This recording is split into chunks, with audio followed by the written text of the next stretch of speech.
Alright mga parechong, ayan, welcome back po muli sa ating spearfishing episode. Ngayong araw na to guys, magdadive tayo. At dyan lang tayo sa tapat magdadive kasi hibas na po. So yung gamit natin ngayon ay bagong wetsuit. So ito yung gagamitin natin ngayon guys. Wow! Yan.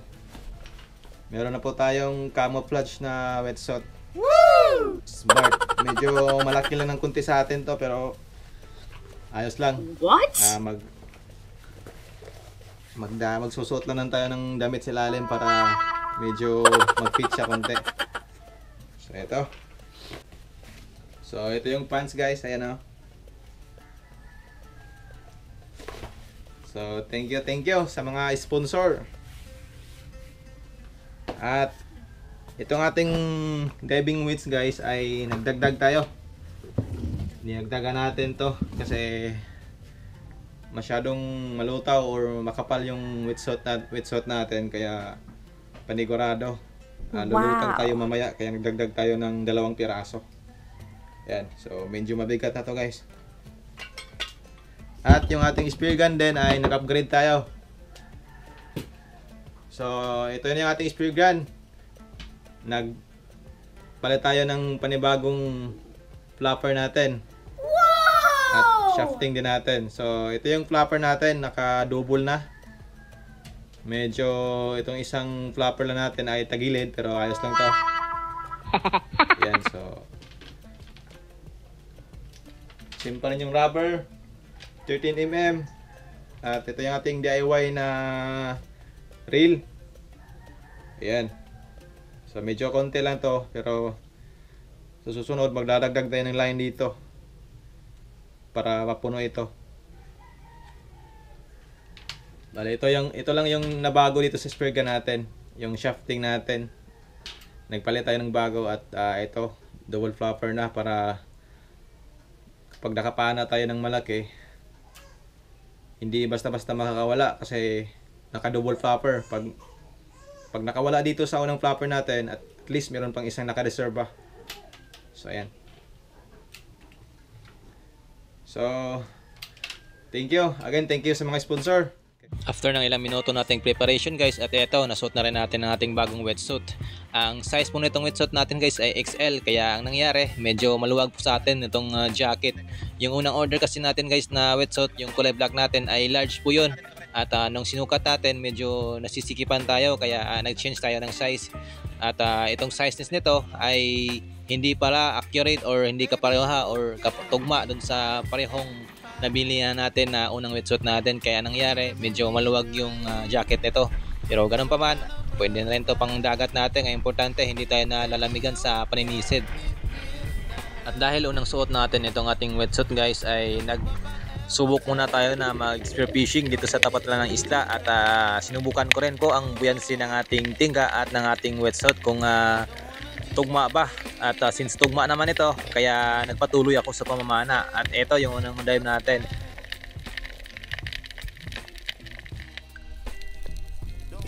Pagkarating po natin dito sa may malalim na part guys, ay napakakalma po ng dagat at wala pong kaagos-agos, kaya siguro walang pelagic na naghahunt dito sa mga bait fish. Ayan po, napakarami po ng mga dalagang bukid or mga bait fish na nandito sa area na to. Kaya lang po talaga walang isda na naghahunt, at buti na lang itong pawikan na to. Napaka-curious po, lumalapit po sa atin dahil siguro to sa wetsuit natin na napupugian sa atin. What?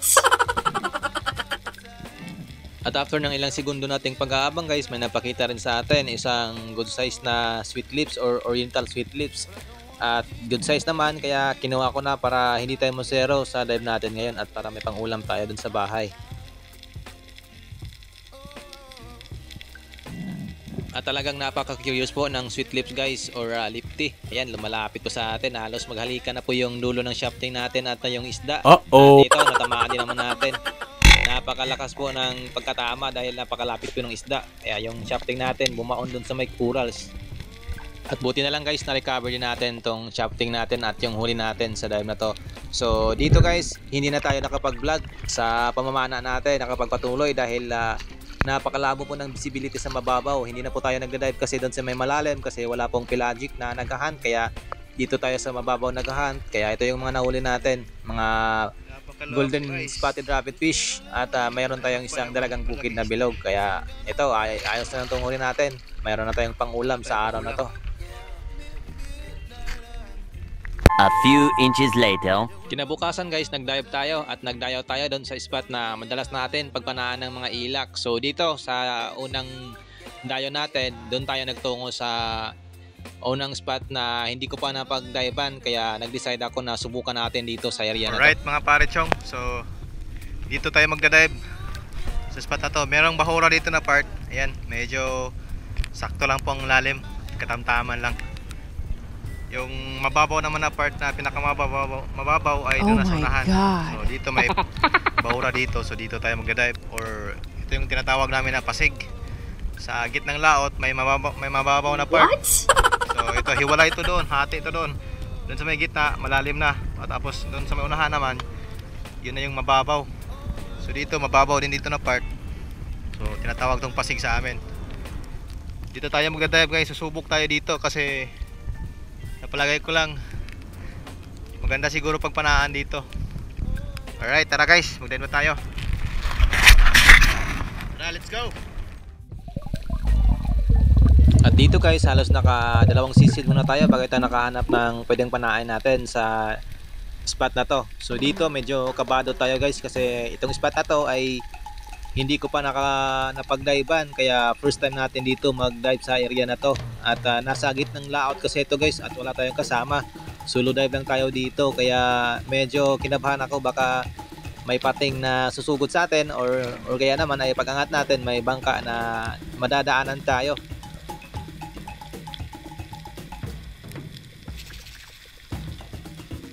At pakalipas ang ilang segundo guys, halos walang nagpakita sa atin na malalaking isda, kaya pinaana ko na lang itong danggit na lumapit sa atin, since malaki din naman tong isda na to. Kaya ito na yung ating naging unang isda natin sa dive natin ngayon, isang malaking danggit, or ang tawag sa amin dito ay bangkawon.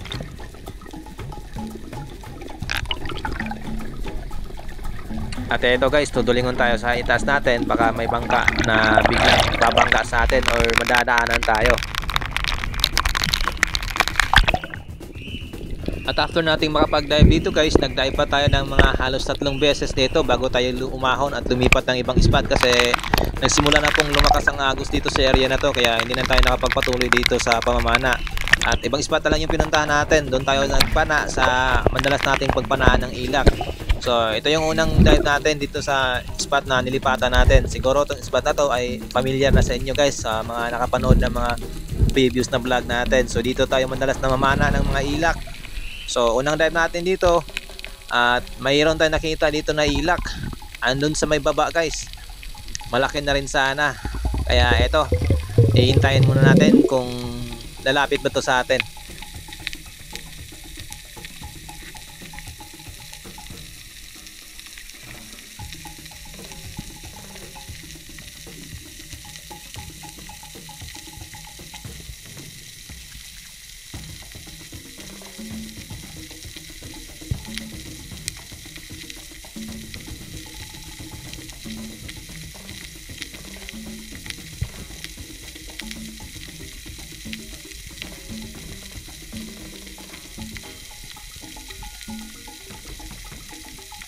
Makalipas ang ilang segundo nating pag-aabang guys, ayaw po talaga lumapit ng isda. Kaya huwag pilitin ang ayaw. Ahon na lang muna tayo guys para makapag-ipon ng hangin.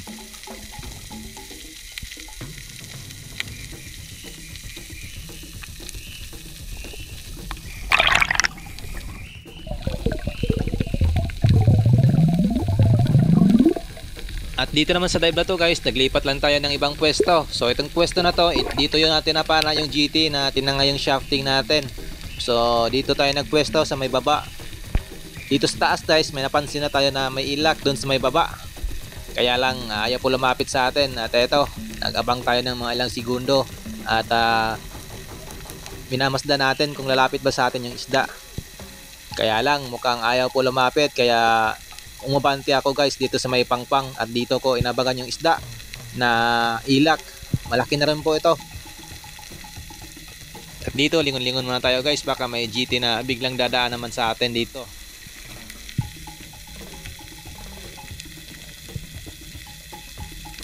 At since wala naman, kaya focus tayo dito sa ilak na to.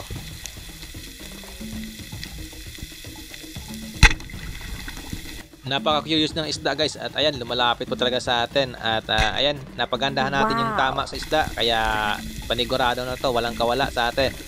At ito na yung ating naging unang ilak natin sa bagong wetsuit natin at sa dayong sa dive nito. Good size na rin, almost 2 kg na guys ang ilak na to. Kaya kwartang linaw na tayo dito sa unang ilak natin.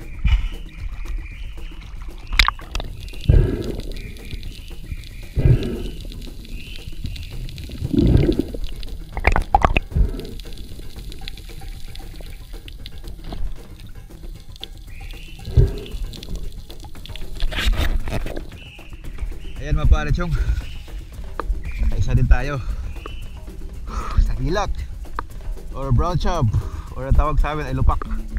Yan, good size na po, mga mahigit 1 kilo. At taba, napakataba ng isda na to.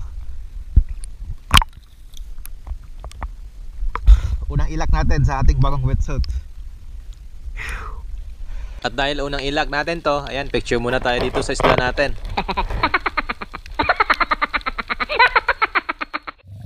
At dito naman sa dive na to guys, ito na yung pinaka-intense na part sa buong spearfishing ko. So ito yung palagi kong hinahanap-hanap sa pamamana, yung makatagpo ka ng malaking isda at merong kunting thrill na part. Kaya tara guys, panoorin ninyo. Kaya tara, let's go!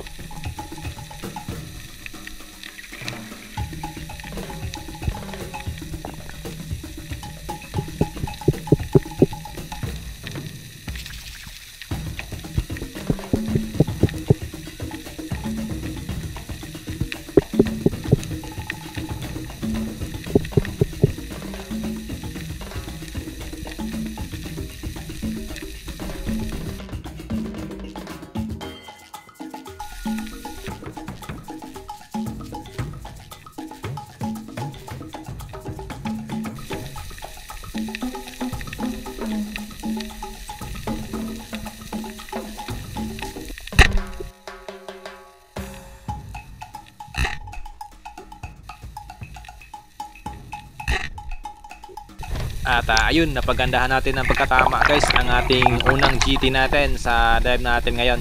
So dito, hindi ko na nabinagyan ng line yung isda kasi medyo may kalakasan din yung agos dito sa area na to. Kaya minabuti ko munang ihigpit na lang kasi maganda naman yung pagkatama natin. Tagnos yung dalawang sima natin guys. At kung bibigyan ko kasi ng line ito, baka isasabit nito sa dun sa may mababa na part. Kaya delikado kapag sumabit dahil malakas yung agos dito. Buti na lang talaga guys, lumapit sa atin yung isda. Ahon na sana ako, akala ko kasi walang isda na lalapit sa atin. Nung paglingon ko sa may gilid ko, mayroon palang GT na papalapit sa atin. At buti na lang, napaka-curious ng isda at lumapit sa atin. Ito talaga yung kagandahan kapag yung wetsuit natin ay may camo or camouflage. Maka-curious yung isda, lalong-lalo na kapag bago ka lang sa pamamana or sa area na pinagpanaan, na bago yung suot mo. Kaya ito na yung unang blessing natin sa bagong wetsuit natin. Isang good size na GT or mamsa, nasa 4.5 kg on scale, kaya goods na rin to.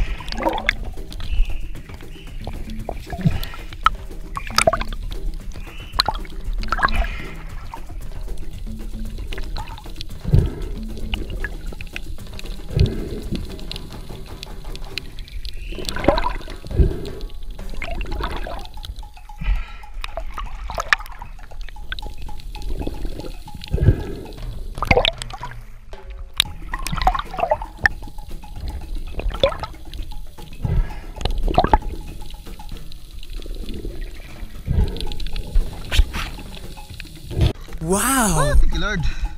Yan, first GT natin sa ating bagong wetsuit. Alright. Okay. Sakit. Ang sakit. Ang sakit. Kumagat sa ilalim.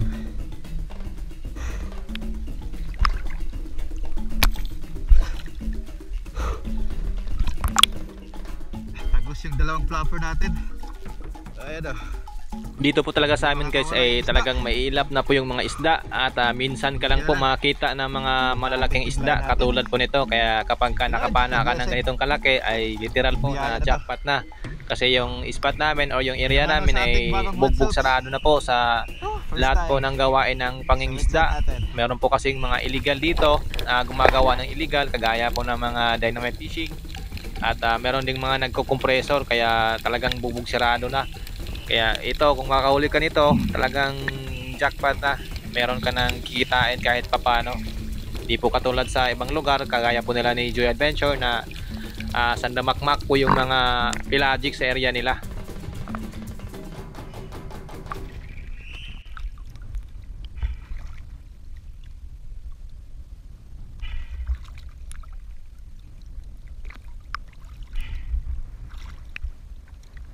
Pagkatapos naman nating may karga itong isda natin guys doon sa may bangka ay nagdive pa tayo. So itong spot na to ay familiar to sa inyo. Nakapana din ako ng GT dito sa area na to guys. Nakadalawang beses na akong nakapana dito. So ito binalikan natin dahil nagpapakasakali tayo na may GT ulit dito sa area na to.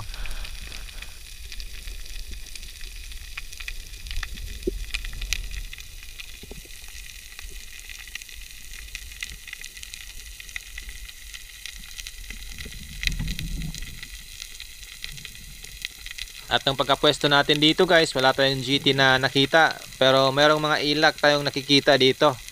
At ito yan sana yung papanain natin, itong nasa baba. Medyo may kalakihan na, kaya lang ayaw po lumapit sa atin, medyo out of range po. Kaya abang-abang na lang muna tayo, baka mayroong pang ilak na lalapit sa atin.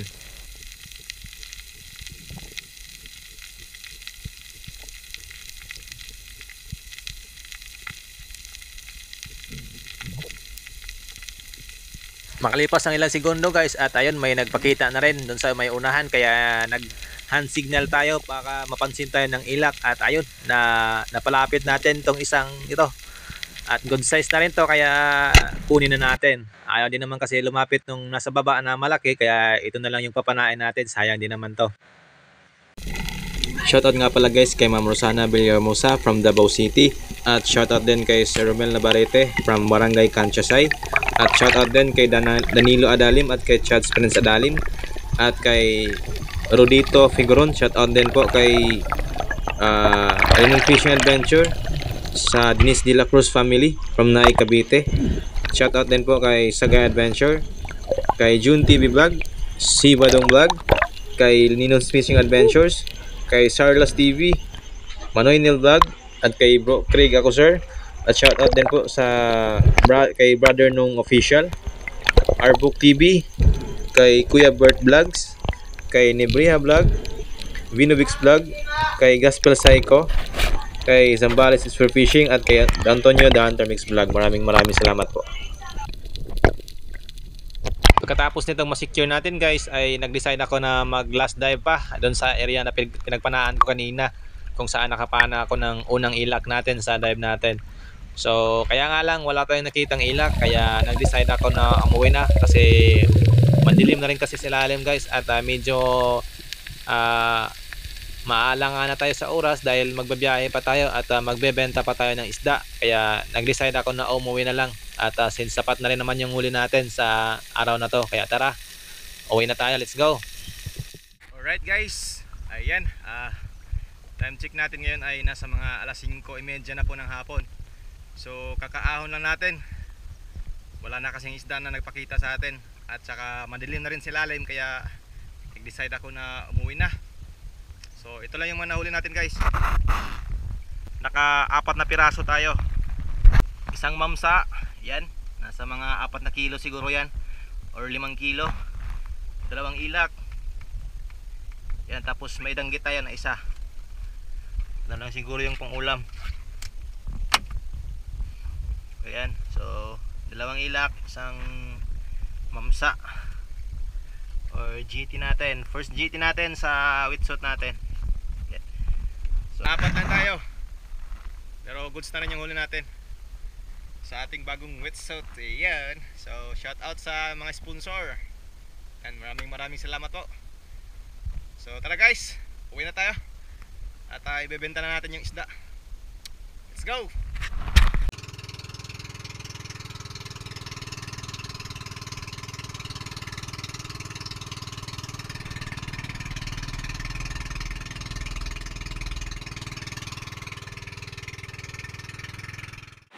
Alright guys, so muna itong GT ro, no? Ang mamsa natin. Ayan. Sinigang na mamsa.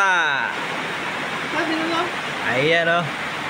Sinapchap natin. Balik, nagbenta tayo doon sa mamsa natin ng nasa 2.7 kilogram yung laman na binenta natin, yung ulo. At yung laman nito, yung lamang loob, sinigang namin. Ayan, o.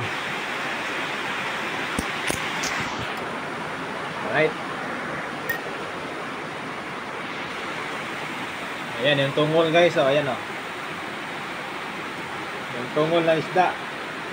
Yung mamsa. Sausaw natin ito sa pinaksiw. Ayan.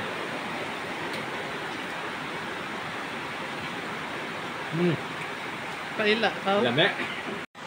Yan. Yan guys, oh, yung mata ng isda. Yan, sipsipin natin. Yan. Yan yung mata, oh. Pasok. Ano ko sa mata?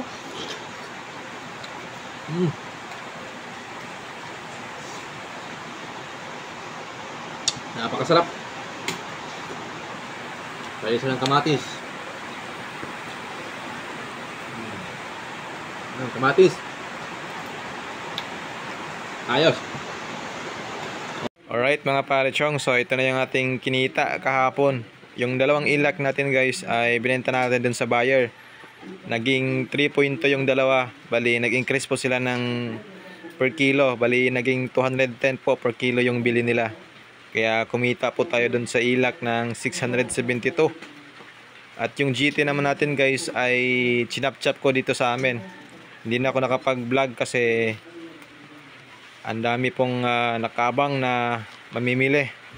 So chinap-chap natin yung ulo na part ay yun yung inulam namin kasama yung lamang loob ng isda. Bali yung katawan lang yung bininta natin at nagtimbang doon ng 2.7 siguro. Kasi mabigat yung sa ulo na part guys. Mga hapit muntik nang magdalawang kilo yung ulo na iniwan natin. Yun yung inulam namin. Kasi yung GT natin, yung kabuuang timbang talaga ay 4.5 yung kilo nun. Kaya ayos na rin, nalibre tayo sa ulam, masarap na ulam at may kinita din tayo. So total natin na kinita ay mahigit 1,000. Kaya goods na rin yung dive natin. So ayan. Thank you Lord sa blessing. Ayan. So maraming salamat guys sa inyong panunood. Ayan. Thank you for watching.